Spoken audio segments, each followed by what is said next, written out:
Hello everybody and welcome back to World of Warships Legends. My name is Spartan Elite 43 and tonight we are back in the Conqueror. And you guys may remember yesterday I said, hey, one of the things I was trying to do was get a game in the Conqueror. And I had several good games in the Conqueror, including multiple 200k games in the Conqueror. But this is going to be one of them, I ain't gonna lie. Ain't gonna lie, this is gonna be another banger in the Conqueror. It's kind of hard not to do well in the Conqueror. That's why I don't play it all that often, because Conqueror it's basically a one-trick pony. But I tell you what, it is pretty satisfying to make people look silly in the Conqueror, because everybody knows Conqueror doesn't really have armor, and yet you can still make people look absolutely silly with the armor of the Conqueror. You just gotta angle well, but you also need to close the distance for that armor to start to be effective, because much like every other ship in the game with flat armor profiles, range is not your friend. Any shells that come in at a decent angle are going to go through your deck. They're going to go through your upper side plating like it's butter, and the Conqueror is no exception to this. Anybody who's ever played the Conqueror and gotten caught by anything that has bigger guns at range, it just pins everywhere. Or if you get caught by something like a Minotaur, for instance. You want to see a Conqueror's health evaporate? Watch a Mino shred a Conqueror. There's nothing that the Conqueror can do. It just eats Conqueror for lunch. But there are some other trade-offs. Okay, sure, you have flat armor. You don't have the most hit points in the world. But there's a couple of things that save you. One is a legendary super heal. Like, y'all think that super heals are tough for some ships? Nah. This thing is the OG when it comes to super heal. And people talk about Nelson, people talk about all these other ships and stuff. Nah. Conqueror, it knows what it's up against, right? It's like, you know what? I'm just going to reprint my ship now.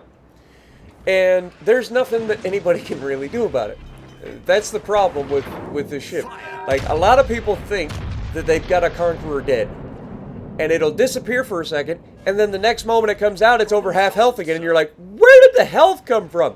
It's a super heal, and it's the super heal. It's a stupid super heal, and it gets a lot of them because,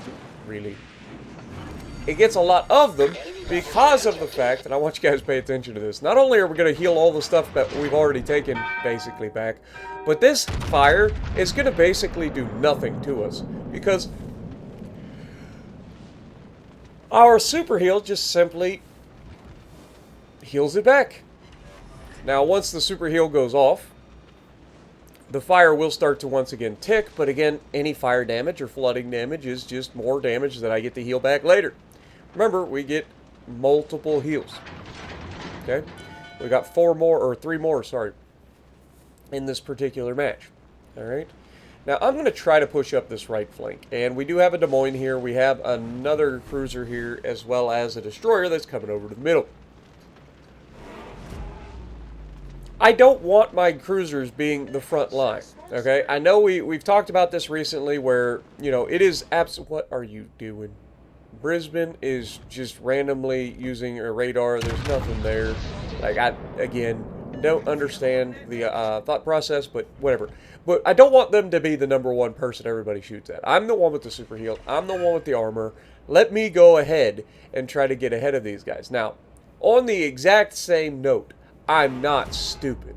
Alright? If I cross into that spot over there, you can see Shima's spotted. I'm like, oh god, get rid of him. Whoever is near, shoot that man. I can't shoot him. He's behind the island.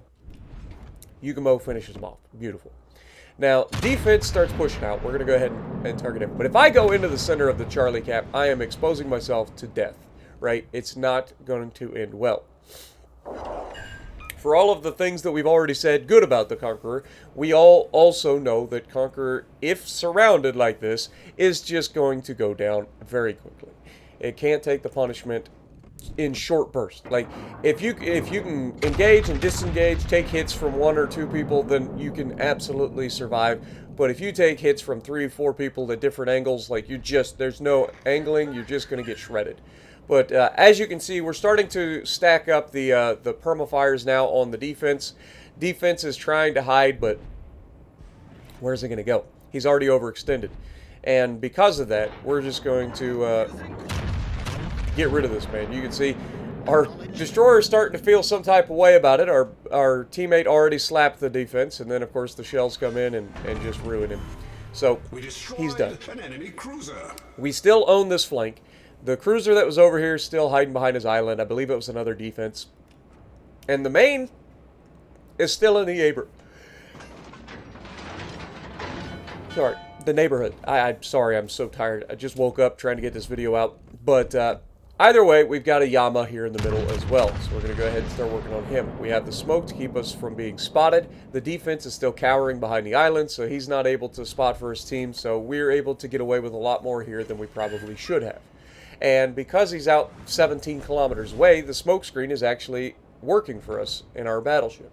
But you can see, as I start thinking about the defense, I know I just hit this guy, and I know he just DC'd. So we're going to try to get the permafire on the Yama. And then we will turn our attention towards the defense. Now notice that I've loaded AP here. Now as our shells come down on top of the on top of the Yama, this is the one time that we don't get a fire. Of course it is. If I have a chance to get a permafire, of course I'm not going to get one. Just the way it is.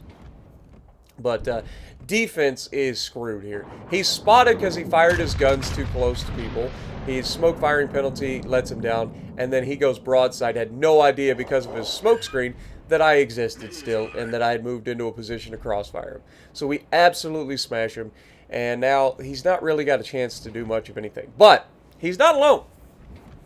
Yama goes down in the middle, so we don't have to worry about that. But this main is actually going to be a problem because the main is not going anywhere. But defense essentially decides to go bow in. Again, not going to help you in a situation where a battleship overmatches you. But in this instance, it helps him because I just simply didn't land enough hits to kill.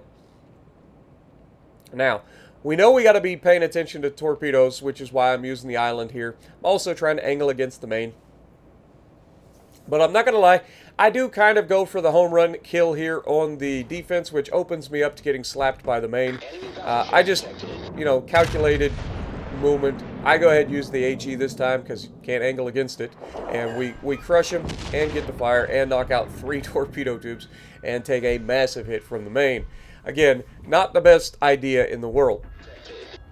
But we're going to slow down a little bit, use the island to protect us from the defense and the main, and we're going to try to get rid of this Loria next. Again, SAP versus this ship in particular is painful. So getting rid of this guy is priority next, right? A lot of horizontal dispersion here, but it doesn't matter. As long as we hit, it's going to do damage, and of course it does. And he's not long for this world. Now, before I go rushing around the corner to a guy that I've already slapped into oblivion, the last thing I want to do is eat a face full of torps as I do so. So we just wait, right? I want to wait until the inevitable torpedoes come around the corner. And you'll see they do, in fact, do this. It's inevitable, right? The guy was about to die. You can see torpedoes are right there. So I'm like, okay, now we should be relatively safe to go ahead and make the play. You can see main is there as well. Defense is in another smoke screen, I believe. He may be out of his smoke screen at the moment, but he was in his smoke screen. We come around the corner. We've got HE loaded. We're going to go ahead and punch him in the face again and try to get rid of him. The shells that hit are going to pin. They're going to do a ton of damage. We actually get a quad fire on that shot. Now, main gets a good shot into the cheek there, but defense is going to go down.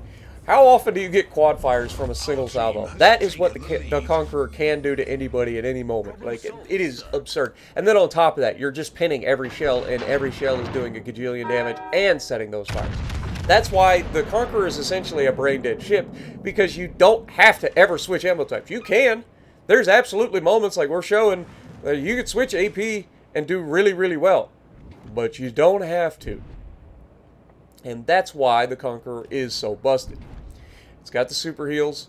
If you play smart, you can absolutely use the armor to your advantage, especially at these ranges. Here you can see I'm aiming high. I don't want to hit the armor belt because I will shatter. So we want to hit upside, and we get 6 full pins and a fire. That's a perma-fire. And as we close the distance, you'll see that the main just gives up. He knows he can't kill me at this point. He could potentially farm my superstructure, but he decides I'm not worth it. Or maybe he decided that he could get away with being alive a little bit longer. And you can see, I mean, we're doing 14,000 damage a shot. Now, didn't get to fire there because he just DC'd. He's probably still on damage control immunity. But as he starts to look towards me, he's got his secondaries going. We get a secondary fire, which is just, you know, hilarious to me. But he's going to go down. He takes a shot at us, knocks out both our front guns. So that's unfortunate. But we've already got armor piercing loaded because we knew he was going to go down. And we wanted to be ready to shoot the Worcester with armor piercing. Now, HE could be just as effective on the Worcester, but a well-placed shot with this British AP on a cruiser is dead, right? And this guy is YOLO rushing past the battleship. The battleship doesn't have his guns on the right side of the ship, or in this case, on the left side of the ship. But he gets away for the moment, but then, of course, we just come around the corner. Who YOLO rushes in reverse? Like, am I crazy? Is this guy actually YOLO rushing in? No, that's the front of a ship we're aiming at. Okay, we're good. But I thought he was reversing out past that guy, just beating his turrets, but no. He was in full force. But we citadeled him on his way by, and then, of course, the friendly battleship's guns do eventually turn and catch him before our shells get there. But another 210,000 damage game, 3,100 base XP, second on the team. Yugamo doing his job with 3,240 with 4 kills. I mean, shout out to the Yugamo. And a Grossa Kurfürst getting almost 2,500 base. Another shout out that needs to happen. But let me know what you guys think down in the comments below. Do you agree with me that the Conqueror is just, it's a brain dead ship? You don't have to ever switch ammo types if you don't want to. And it's still going to absolutely pummel things into oblivion. The only thing you got to watch is getting caught broadside, which a lot of Conquerors do. So let me know what you guys think. And if you like what I'm doing, punch the like button. Leave a comment below. Subscribe to the channel if you haven't already. And as always, I will see you in the next video.